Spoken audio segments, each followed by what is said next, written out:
जय हिंद दोस्तों, इंटरव्यू के अनादर सेशन में फिर से हम देवरी इस तालुका में गोंदिया जिला देवरी तालुका के अंतर्गत आने वाले जिला परिषद हाई स्कूल देवरी यहाँ मैं आया हूँ। तो सर इसके पहले वीडियो में अपन ने देखे थे कि यहाँ पे 5th क्लास के बच्चे भी सिलेक्ट हो गए, 7 बच्चे सिलेक्ट हुए और इसके पहले भी हर साल 8-9 ऐसे बच्चे हर साल सिलेक्ट होते हैं। साथ में ही जो बैच पिछले साल मतलब फर्स्ट ही बैच थी 8 क्लास की, तो सर ने फर्स्ट टाइम ही मतलब 8 की NMMS पहली बैच थी, सर ने पढ़ाए थे और पहले ही बैच में 17 बच्चे पास हुए और उनमें से 8 बच्चे NMMS में जो स्कॉलरशिप मिलती है उसके लिए एलिजिबल हुए।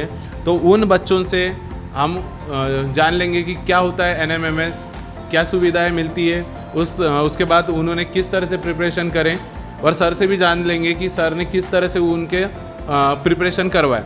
तो सबसे पहले congratulation all of you and congratulation sir, आपको भी सबसे बड़ा श्रेय आपको मिलता है कि आपने इनको सबसे पहले NMMS समझाए और उसके बाद उनका प्रिपरेशन करवाए, गाइडेंस करे। हमारे साथ टेटे सर है, प्रिंसिपल माननीय सयाम सर, इन्होंने मराठी ये लैंग्वेज पढ़ा है और अदर जो सब्जेक्ट आते हैं SST वगैरह उसके लिए भी इन्होंने गाइडेंस करे, नोट्स वगैरह प्रोवाइड करें। तो सबसे पहले बच्चों से जान लेते हैं, फिर सर से बात करेंगे। तो आप आपका नाम बताइए सबसे पहले। मेरा नाम धनश्री ओगराज बिसेन है। मैंने अभी NMMS की एग्ज़ाम पास की हूँ। हमें NMMS के एग्ज़ाम का प्रिपरेशन अच्छे से किए थे और हमारे टीचर्स ने भी हमें बहुत अच्छा पढ़ाया और NMMS बहुत अच्छी एग्ज़ाम है। इसमें पास होने के बाद स्कॉलरशिप भी मिलती है एंड उसका प्रिपरेशन हमें अच्छे से करना चाहिए। Thank you. मेरा नाम स्वीटी गुनेश हार है। मैं NMMS की एग्ज़ाम पास हुई। हमारे टेटे सर ने हमको बहुत अच्छी गाइडलाइन दी और हम लोगों ने बहुत अच्छे से प्रिपरेशन किया। हमारे स्कूल के सारे टीचर्स ने हमें अच्छी गाइडलाइन दी और ये एग्ज़ाम पास हो या ना हो बट इस एग्ज़ाम का बहुत ज़्यादा फ़ायदा है क्योंकि आप लोगों को एक्सपीरियंस मिल जाता है कि ये एग्ज़ाम कैसी है, इसमें कैसे क्वेश्चंस आते हैं और वो आपको आगे देने वाले एग्ज़ाम्स में भी बहुत फ़ायदेमंद रहते हैं। Thank you. मेरा नाम डेलिया सयाम है और हमारे स्कूल में रोज़ टेस्ट होते थे NMMS के। हमारी छुट्टियां चल रही थी फिर भी सर ने बहुत अच्छी प्रैक्टिस ली हमारी, इसलिए हम NMMS में पास हो सके और इस एग्ज़ाम में पास हुए। और इस एग्ज़ाम में मतलब ऐसे क्वेश्चंस होते हैं जो आप MPSC UPSC लेवल के मतलब टॉप क्वेश्चंस रहते हैं और हमने ये NMMS की परीक्षा पास करी, इसलिए सर को धन्यवाद और थैंक यू। मेरा नाम तेजस्वी मते, क्लास 9। मेरा जो NMMS में सिलेक्शन हुआ और सिर्फ हमारे स्कूल के टीचर्स उनकी गाइडेंस की वजह से हुआ। हमारी पूरी प्रैक्टिस ना होने के बावजूद भी हमारी पूरी प्रैक्टिस ना हो पाई, इसलिए जो समर वैकेशंस थे उसमें भी हमारे टेटे सर इन्होंने हमारे एक्स्ट्रा क्लासेस लेके और हमारे को प्रैक्टिस पेपर प्रोवाइड करके अच्छे गाइडेंस देके हमारा सिलेक्शन करवाए। Thank you. मेरा पूरा नाम चिराग पुरुषोत्तम राउत है। मैं 9वीं कक्षा में पढ़ता हूँ। मैं NMMS पास हो गया हूँ, इसलिए मैं अपने सर को धन्यवाद देता हूँ। इसमें पास होने के बाद हमको स्कॉलरशिप मिलती है, जैसे कि एक वर्ष के 12,000 रुपये 4 वर्ष तक के।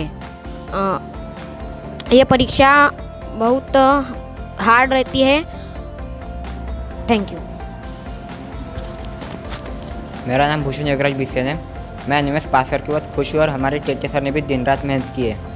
सयाम सर ने भी हमारे स्कूल की मेहनत की है। टेटे सर ने हमको हर दिन प्रैक्टिस पेपर्स भेजे समर वैकेशन के दौरान और हमारी बहुत अच्छी प्रैक्टिस ली है और टेटे सर और सयाम सर को मैं थैंक यू बोलना चाहता हूँ। Thank you.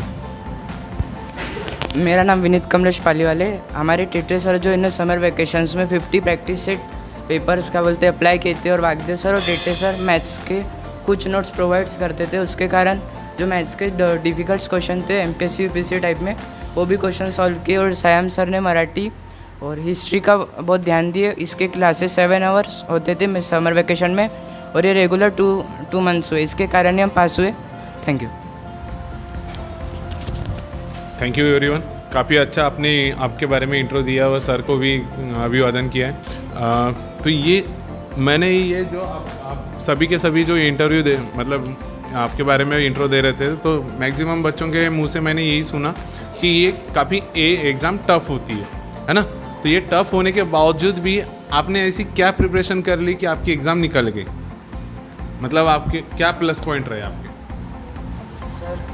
जो टेटे सर और वागदेव सर के जो नोट्स रहते थे वो कम से कम 2 to 3 आवर्स चलते थे 1 चैप्टर पे। उसके नोट्स के बावजूद वो सर पूरा प्रैक्टिस सेट लेते थे। प्रैक्टिस सेट के बाद उनके एग्ज़ाम पेपर होते थे। एग्ज़ाम क्या बोलते 3 घंटे की होती थी एनी टाइम स्कूल में। उसका जो 3 घंटे की जो एग्ज़ाम है उसमें जो डिफ़िकल्ट क्वेश्चन है वो टेटे सर वापस से समझाते थे। तो ये सब ना सारे सर की स्टडी और उनने जो एक्सप्लेनेशन दिया, हाँ, और इनने सर रात में भी मतलब प्रैक्टिस पे सेट आते थे और सुबह भी प्रैक्टिस सेट आते थे। तो मतलब सुबह 6 to 8 करना पड़ता था और रात में 9 to 11 9 to 12 करके ये any time practice set solve. और समर वेकेशन में सर वगैरह आए, उनका मतलब कंप्यूटर से उनकी सारी गाइडलाइंस हुई और सर ने वही प्रिपरेशन कराए। अच्छा, और मतलब 60 to 70 प्रैक्टिस पेपर्स हुए मतलब स्कूल में ऑफलाइन। तो सर ये जो प्रैक्टिस सेट बनाते थे आप ही बनाते थे, जो 60 to 70 या फिर कोई बुक अलग रेफर करे थे? सर देखिए, एक्चुअली इस साल हमारा फर्स्ट बैच का ये पूरा प्रिपरेशन था और 8th क्लास में जाने के बाद में बच्चों ने, हाँ, तो ये टारगेट बहुत टफ था।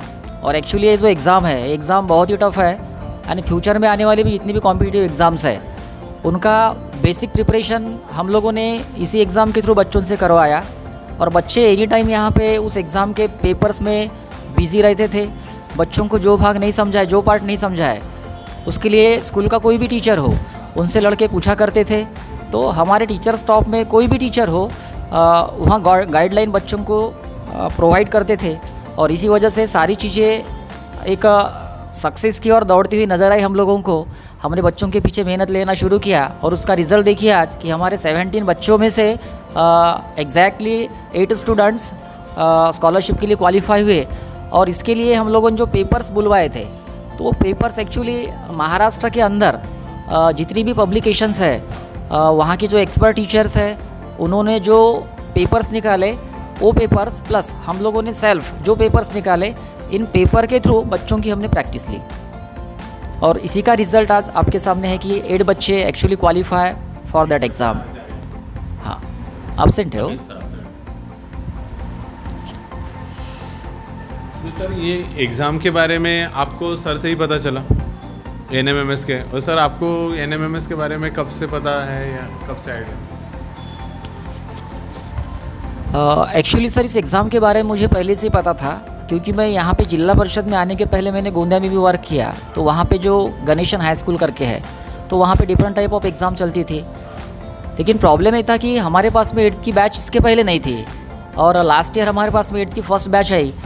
इस वजह से हमने वहाँ जो क्या बोलेंगे एक्सपेरिमेंट है इन बच्चों के ऊपर किए, तो हमारे मैक्सिमम बच्चों ने अच्छा रिज़ल्ट दिए। इवन हमारे कुछ बच्चे सिर्फ 1 या 2 नंबर के लिए डिस्क्वालीफाई हुए हैं, otherwise they will also selected for that.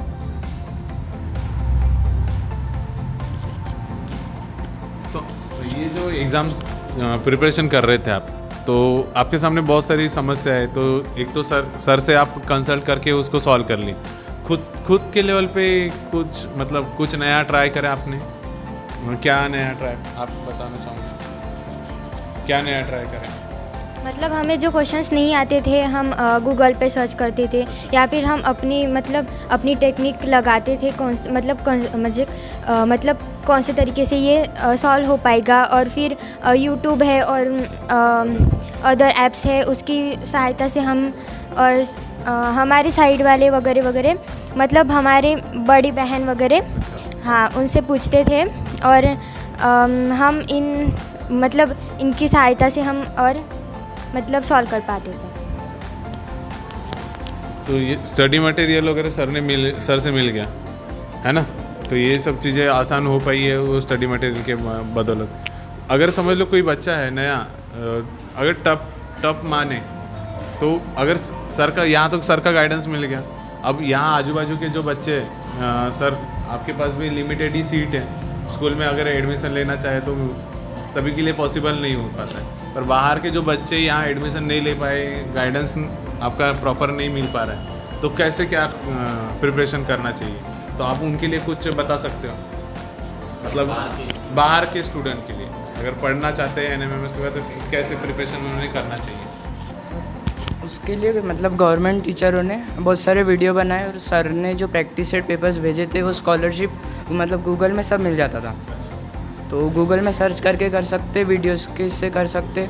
और उनको शॉर्ट मेथड वगैरह करना है तो वो कोई मतलब स्पेशल टीचर के पास से आंसर हर क्वेश्चन का निकलता है, लेकिन उसकी एक शॉर्ट ट्रिक रहती, मतलब हमारे आंसर निकलते थे लेकिन वही किसी सर से पूछोगे ना तो वो मतलब 2 स्टेप में निकलते, और सर को आप कभी भी शॉर्ट में निकलते थे। और सर एनी टाइम ऑनलाइन रहते थे, मतलब रात के 12 बजे तक स्टडी कर रहे हो, किसी भी सर को मैसेज कर रहे हो तो आपको वो आंसर आ जाएगा। और सर एग्ज़ाम के एक दिन पहले मेरे को कुछ 10 क्वेश्चन नहीं आए थे, तो मैं सर को ऑनलाइन भेजा, वही 10 से रिलेटेड 6 क्वेश्चन वहाँ पे एग्ज़ाम में आए। मतलब वो जो प्रैक्टिस पेपर्स है 2004 से 2010 से 2020, उसमें से सर एक वो सर ने बताई थी कि इस हिसाब से क्वेश्चन आएंगे, तो सर हमेशा भेजते थे, तो वो प्रैक्टिस करने से ना एक आइडिया आ जाता कि ये टाइप के क्वेश्चन आएंगे। और मेरे आए थे 6 क्वेश्चन जो पूछा था ना सर को, वो 6 क्वेश्चन आए थे NMMS में। साइंस वगैरह का प्रिपरेशन कैसे करें आपने? साइंस वगैरह से 5, 6, 7, 8 इस सारी बुक को रिवाइज करते रहो। जैसे सर मैथ्स ही ले रहे ना, तो मैथ्स को 1 घंटा मतलब 2 घंटा दो, और साइंस के लिए फिर 1 घंटा मतलब रीडिंग करो, नोट्स निकालो, ये सब क्या बोलते कर सकते हो। सर के नोट्स भी आप पढ़ सकते थे, और ऐसे नोट्स भी बढ़े नहीं और समझ उसमें काफ़ी क्वेश्चन आए रिलेटेड। मतलब अच्छे से प्रिपरेशन करें, बराबर नोट्स वगैरह फॉलो करें, तो इतने भी एग्ज़ाम टफ नहीं है कि क्वालिफाई नहीं करता। हाँ सर, अभी अच्छा हो गया कि तुम लोग अभी से जो बच्चे 11th के बाद सर कॉम्पिटिटिव के पीछे रखते हैं, और जो चैलेंजेस उनके पास 5-6 साल बाद आते हैं, उन्होंने 5 से 6 साल पहले ही फेस कर दी, तो ऑब्वियसली वो कहीं ना कहीं जब कॉम्पिटिटिव के लाइन में उतरेंगे तो ये कहीं ना कहीं बहुत आगे रहेंगे। 5वीं से मतलब 5वीं काफ़ी अच्छा। लेकिन सर एग्ज़ाम पास होने के लिए सर का गाइडेंस होना बहुत ज़रूरी है, और इसमें 9 से लेकर 12 का सिलेबस पूरा आ गया, 12 तक मतलब 7 तो बेस था, 10 बेसिक जो चीज़ें वो भी पढ़नी जरूरी है। 10 की बुक का भी सर ने बहुत सारा रिवाइज कराए थे। सर को लगा कि ये सर कुछ कहना चाहते हैं? देखिए सर, मैं सभी स्टूडेंट से ऐसा कहना चाहूँगा कि ये जो एग्ज़ाम होती है, एग्ज़ाम अब बच्चों को तो टफ लगेगी, क्योंकि वो बच्चे खुद को प्रिपेयर कर रहे हैं विदाउट देयर बैक प्रिपरेशन। तो बच्चों को इस एग्ज़ाम को क्वालिफाई करने के लिए, यदि स्टूडेंट लोग इस एग्ज़ाम को क्वालिफाई करना चाहते हैं, तो उन्होंने क्या करना चाहिए कि जैसे एग्ज़ाम 8th क्लास में होती है तो उन्हें 7th और 8th का सिलेबस प्रिपेयर करना है। यदि कोई एडिशनली 5th से लेके तो 8th तक का सिलेबस प्रिपेयर करना चाहे तो वो भी कर सकता है वो। तो ये जो एग्ज़ाम है, ये एग्ज़ाम एक्चुअली 180 मार्क्स की होती है। 180 मार्क्स में अपने को 2 पेपर्स देना होता है। Every paper is of 90 marks, and actually for those 90 marks there are also 90 minutes are allotted. यानी 90 मार्क्स का पेपर आपको 90 मिनट्स में ही करना है। यानी एवरेजली देखा जाए तो अपने को 1 मार्क के लिए 1 मिनट देना पड़ता है। तो इस हिसाब से देखें तो हम लोग की एग्ज़ाम बहुत ही टफ़ है। और ये जो एग्ज़ाम है इसमें 2 पेपर्स होते हैं। पहला पेपर आपका हो गया मैट का, that is the mental ability test, मानसिक क्षमता चाचनी, और जो 90 मार्क्स का होता है 90 मिनट्स में अपने को सॉल्व करना होता है। और जो दूसरा पेपर होता है वो होता है सैट का, स्कॉलिस्टिक एबिलिटी टेस्ट, शालेय क्षमता चाचनी करके, तो वो भी 90 मार्क्स का ही होता है। उसमें भी 90 मिनट्स अलॉटेड किए जाते हैं। तो 180 मार्क्स का पेपर अपने को 180 मिनट्स में ही करना है। इस वजह से यह एग्ज़ाम बहुत टफ जाती है। और जिन बच्चों का, जिन स्टूडेंट का प्रिपरेशन एग्जैक्टली है 100% है, वही बच्चे इस एग्ज़ाम को क्वालिफाई कर पाएंगे। अब इस एग्ज़ाम में एक सोशल स्टडी के कुछ क्वेश्चन पूछे जाते हैं। तो बच्चों से मैं यही बोलूँगा कि 6th क्लास का, 7th क्लास का, 8th क्लास का जो सोशल साइंस है, इतिहास, भूगोल और नागरिक शास्त्र, उसका प्रिपरेशन करते समय लड़कों ने कम से कम 4 महीने के पहले से प्रिपरेशन चालू कर देना चाहिए यदि वो एग्ज़ाम को क्रैक करना चाहते हैं तो। और हर एक टॉपिक को पढ़ने के बाद उस टॉपिक में से लड़कों ने कम से कम 40 से लेके तो 50 objective questions on the basis of their own study बच्चों को निकालना अनिवार्य होता है। यदि बच्चों ने ऐसा कर लिया, हर एक टॉपिक करने के बाद में वो 40 से लेके 50 क्वेश्चन वहाँ पे ऑब्जेक्टिव क्वेश्चन निकाल लेते हैं और उनका प्रिपरेशन करते हैं, तो मुझे नहीं लगता कि यह एग्ज़ाम बच्चों को क्रैक करने के लिए टफ जाएगी। और इतना ही नहीं सर, हम लोगों ने बच्चों के लिए ये सब कुछ किया, हमारे लड़कों ने भी हमको इतना सपोर्ट किया कि लड़के एनी टाइम तैयार होते थे। इवन समर वैकेशन में भी बच्चों को जब भी बुलाओ, कम से कम बच्चे 11 बजे से लेके तो 5 बजे तक नॉन स्टॉप यहाँ पे बैठा करते थे, प्रिपरेशन करते थे, टेस्ट पेपर देते थे। हम सारे टीचर्स ने बच्चों को रेफरेंस मटेरियल प्रोवाइड किया। यूट्यूब पे जो वीडियोज़ है वहाँ देखने के लिए बच्चों को हमने क्या बोलेंगे इंस्पायर किया। और हमारे स्टूडेंट लोगों ने, हमारे बच्चों ने सारी चीज़ें अप टू डेट समय पे अच्छे से किए। लेकिन due to the vacation of corona, that means time period of corona, बच्चों को जो प्रिपरेशन के लिए समय मिलना चाहिए था वो नहीं मिला। With in only 2 or 3 months they prepare themselves. और इवन इतना ही नहीं सर, ये तो एग्ज़ाम हो गई आपकी अभी 8th क्लास के NMMS की, सेम टाइप ऑफ एग्ज़ाम आपकी अभी 10th में होने वाली है। तो ये जो हमारे लड़के अभी 9th के बाद 10th में जाएंगे, that is the NTS examination. तो NTS एग्ज़ामिनेशन के लिए बच्चों को प्रिपेयर करवाना, उनको तैयार करवाना और उसके बाद बच्चों को सिलेक्ट भी करवाना, इस आधार पर बच्चों का प्रिपरेशन अभी से हमारा चालू हो गया। और आई होप कि बच्चों को अभी ज़्यादा ड्यूरेशन मिलेगा, इसलिए कम से कम NMMS में हमारे 17 में से 8 बच्चे स्कॉलरशिप के लिए सेलेक्ट हुए हैं, एबल है। NTS में कम से कम हमारे अबाउट 20 स्टूडेंट्स सिलेक्ट हो, इस वजह से हमारे पूरे टीम का प्रिपरेशन रहेगा और इसके लिए हमारे बच्चे भी हमको कोऑपरेट करेंगे। अभी बहुत अच्छा सर, मतलब अंदर से खुशी मिल रही थी जब आप ये सब चीज़ें बता रहे हो ना, बहुत अच्छा लग रहा है कि मतलब देखो कि जनरली पैसा देके भी ये चीज़ें नहीं मिल पाती है अपने को, और यहाँ पे इस देवरी के एरिया के जो बच्चे हैं उनको फ्री ऑफ कॉस्ट इतना अच्छा इन्वायरमेंट मिल रहा है, आप सभी लोगों का इतना कोऑपरेशन मिल रहा है, तो और डेफिनेटली ये बच्चे कहीं ना कहीं छोटे से एक गांव से निकल के कहीं ना कहीं अच्छे मुकाम पे पहुंचने वाले हैं डेफिनेटली। हाँ सर। और देखिए सर, NMMS एग्ज़ाम पास करने के बाद में यानी स्कॉलरशिप के लिए सिलेक्ट होने के बाद स्टूडेंट लोगों को 12,000 पर ईयर मिलता है। यानी उनको 9th में 12,000 मिलेगा, 10th में 12,000 मिलेगा, 11th में 12,000 और 12th में 12,000 मिलेगा। तो लगभग विद इन दिस 4 years बच्चों को 48,000 उनको स्कॉलरशिप मिलता है एज अ उनका रिवार्ड करके। और इवन इतना ही नहीं, NMMS में 12,000 रुपीज़ पर ईयर 4 साल तक मिलेगा, लेकिन NTS एग्ज़ाम में मिलने वाली स्कॉलरशिप जो है वह 12,000 से ज़्यादा है। उनको वहाँ स्कॉलरशिप NTS क्वालिफाई करने के बाद में ईयरली 15,000 मिलती है।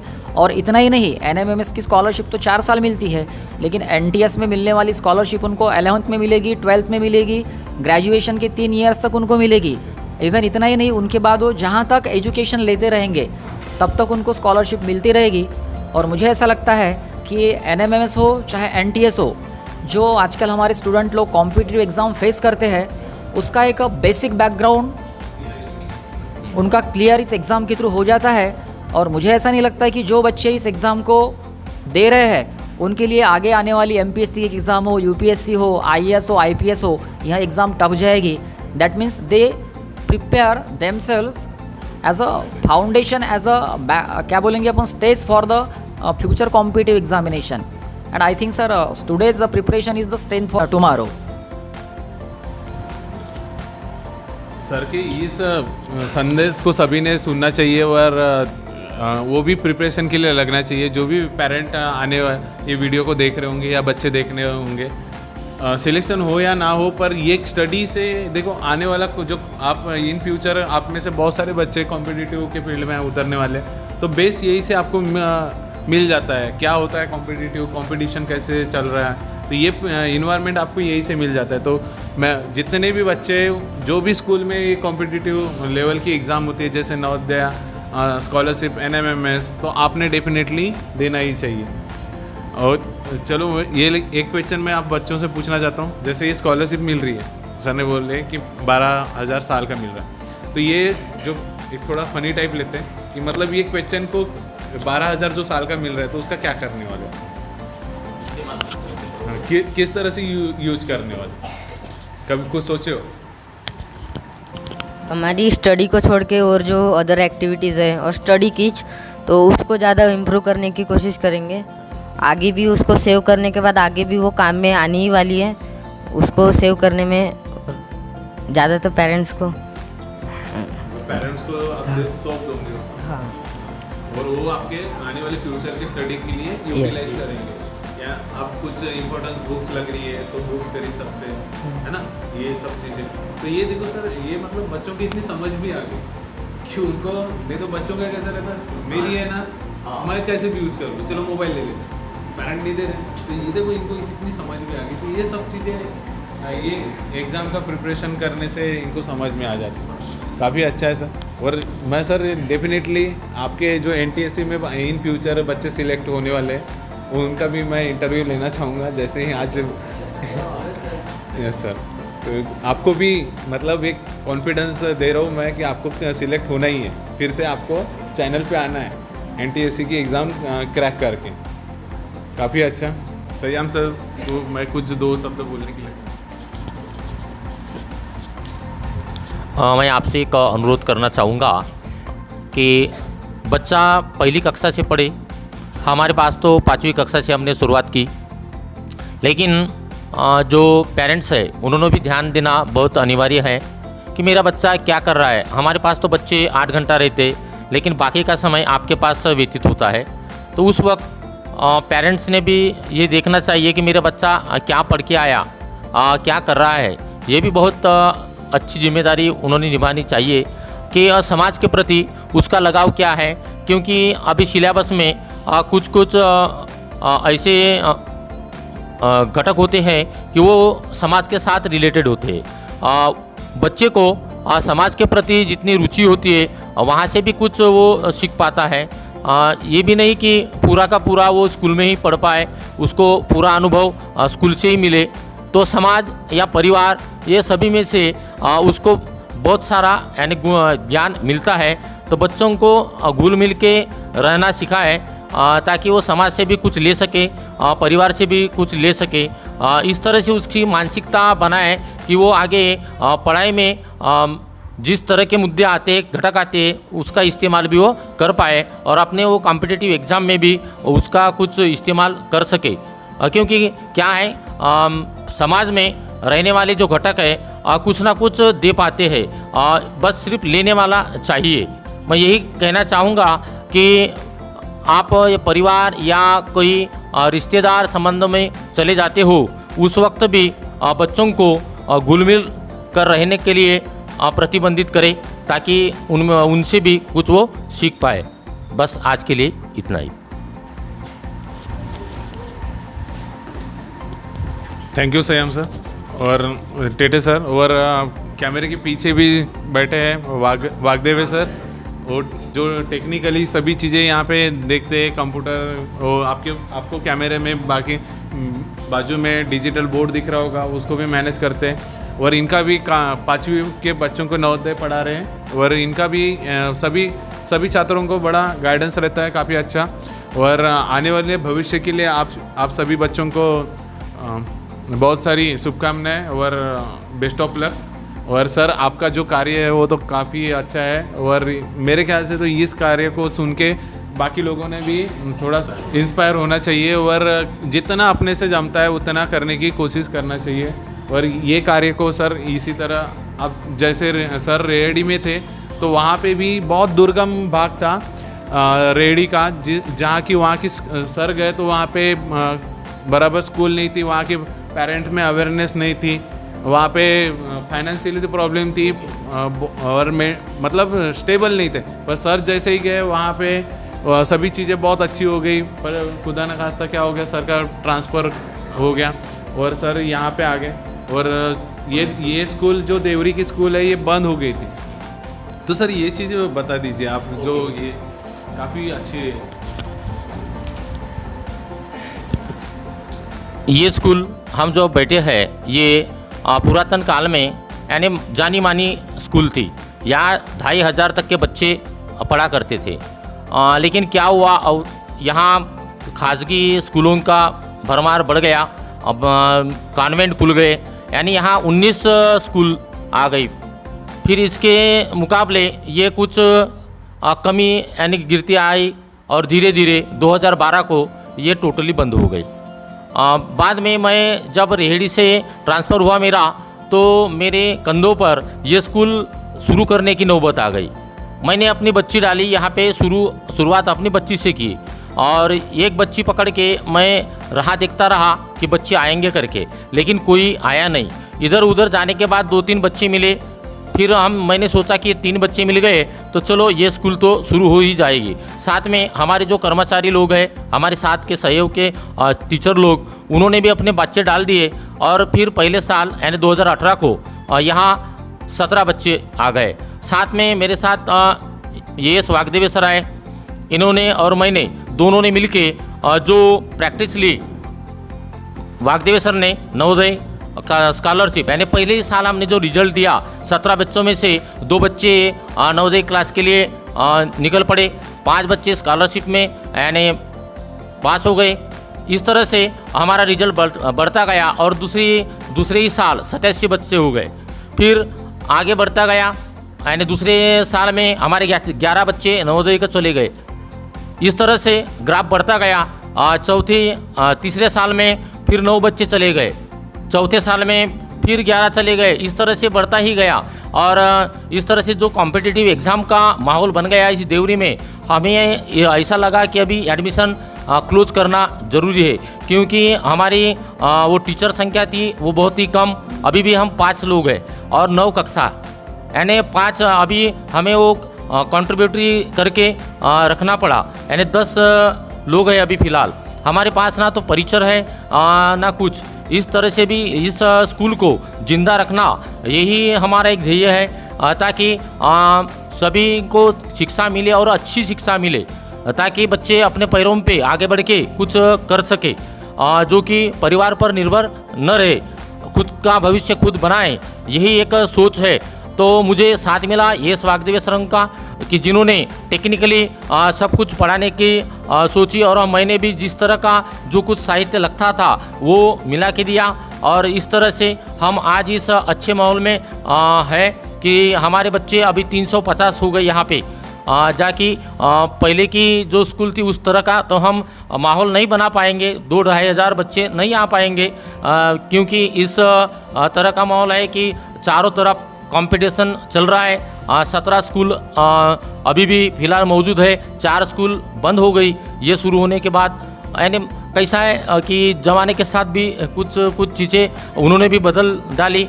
हम जिस तरह से बदल डाले उस तरह से उन्होंने भी चैलेंज को एक्सेप्ट किया और वो भी चल पड़े। तो इस तरह से मैं एक प्रयास कर रहा हूँ ताकि ये भी स्कूल आगे बढ़े। अभी तो फिलहाल 9वीं कक्षा आई है, अगले साल 10वीं कक्षा आएंगी, इसके बाद 11वीं 12वीं, यानी जिस 5 से 12 तक की ये स्कूल थी वही उस तरह से रहे, ताकि जो पिछले जाति के जो लोग हैं सभी, तो वो फ्री ऑफ कास्ट पढ़ सकें, अच्छा कोचिंग ले सकें, ताकि उनके बच्चे भी आगे भविष्य में अपने जो एम है वो यानी चेस कर सके। यही हमारा प्रयास रहेगा। मेरे साथ एस वागदेवी सर 2018 से अभी तक के वो 5वीं कक्षा नवोदय और स्कॉलरशिप ये दोनों संभालते हैं, और उन्होंने आज तक के 28 बच्चे नवोदय में भेजे हैं और 56 बच्चे स्कॉलरशिप को यानी निकाल दिए। इस तरह से उनको 5वीं कक्षा से ही इस स्कूल में कॉम्पिटिटिव एग्ज़ाम का यानी ज्ञान मिलता जा रहा है, किस तरह से कॉम्पिटिटिव एग्ज़ाम होती है ये सब कुछ उनको अभी पता चल गया। अभी तो ये नौबत आ गई कि हमें एडमिशन बंद करना पड़ रहा है। कोई भी कक्षा में हम बीच में एडमिशन नहीं ले पाते, क्यों कि हमारे पास बैठने के लिए उतनी व्यवस्था नहीं है। हर एक कक्षा में 70 अबव बच्चे हैं। इस तरह से कुछ मैनेज अभी जो पेरेंट्स लोग हैं उनके तरफ से भी कुछ हेल्प मिल जाती है। चलो मैं पेरेंट्स को कुछ संदेश देना चाहूँगा कि कोई भी अपने गांव की जिला परिषद स्कूल हो तो यानी अपने दिल से उसको कुछ हेल्प करो, जाके देखो, क्योंकि वो अपनी खुद की है, हम सभी की है, ना किसी एक की है। जिस तरह से इस देवरी में जो ये बंद पड़ी हुई स्कूल उठाने के लिए सभी पेरेंट्स ने हमें दोनों हाथों से भर भर के हेल्प की, तभी हम इतना आगे बढ़ पाए। तो जो भी ये YouTube देखोगे, वो मैं पेरेंट्स से वही अनुरोध करूँगा कि आप भी ये खुद की स्कूल समझ के उसको भी हो सके जितना, या तो श्रम से या धन से यानी मन से उसको भी सहकार्य करना जरूरी है, ताकि सरकारी स्कूल बचे और वो आगे बढ़े, क्योंकि इसके सिवा कोई चारा नहीं है आगे बढ़ के। ना पढ़ने के लिए हम आगे बढ़ पाएंगे और उतना पैसा इन्वेस्ट नहीं कर पाएंगे। नमस्कार। Thank you sir. सर का एक संदेश था इस वार्तालाप में कि देखिए जनरली क्या हो रहा है कि जो भी बच्चे हैं अच्छी स्कूली की शिक्षा मिले करके पैसा खर्च करके प्राइवेट स्कूल में भेज रहे हैं। तो यहाँ वैसा वातावरण नहीं है, यहाँ पे वैसा इन्वायरमेंट नहीं है।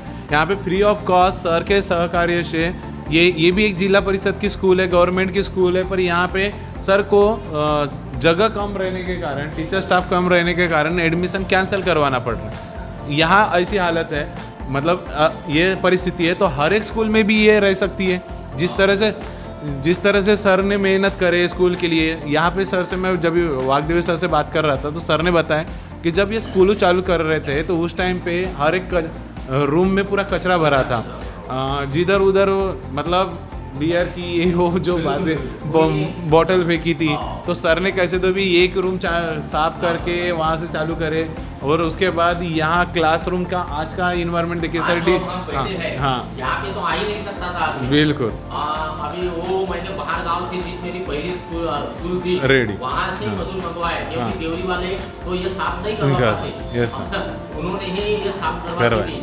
उस वक्त मुझे तो आर्थिक स्थिति से यानी खुद के जेब से निकाल कर करना पड़ा, फिर भी बाद में हमारे टीचर लोग ने सहभागी करके पूरी कॉन्ट्रीब्यूट करके वो पेड कर दी इस तरह से। और मैं कहना चाहूँगा कि हो सके तो जिस भाषा में हम अपने घर में बातचीत करते हैं उसी भाषा में, यानी मान के चलो हमारी मराठी मीडियम है तो वही मराठी मीडियम सुनो, ताकि कुछ बच्चे को आगे चल के कोई ये कॉम्पिटिटिव एग्जाम में कोई दिक्कत ना आए। वो जैसा जिस तरह के हिस्ट्री, ज्योग्राफी और मराठी ये चीज़ें हैं, ये सब्जेक्ट है, इसको ऐसे ही मत लो, क्योंकि वो बच्चे को समझना बहुत अनिवार्य है।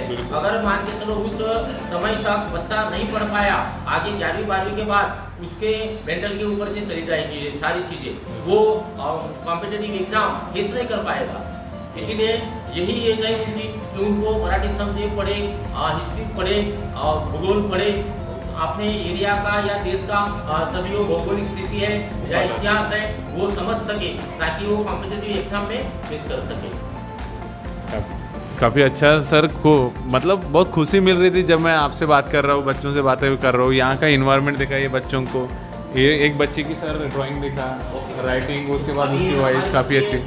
स्टार्ट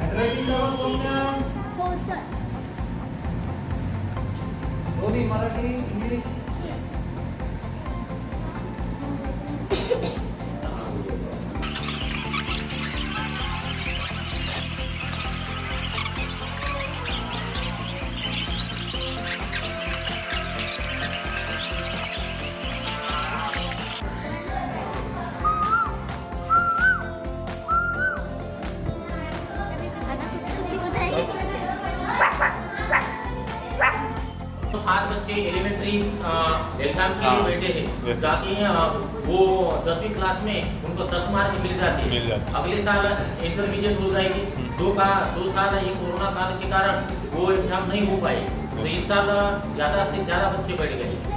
बहुत सारी कंपटीशन एग्जाम है, अब उनके ऊपर डिपेंड करता है कि जिस कंपटीशन में वो बैठता है उसको फेस करना। Thank you sir, thank you everyone. काफ़ी अच्छा संदेश जाएगा और काफ़ी अच्छा इंटरव्यू हुआ सर, थैंक यू।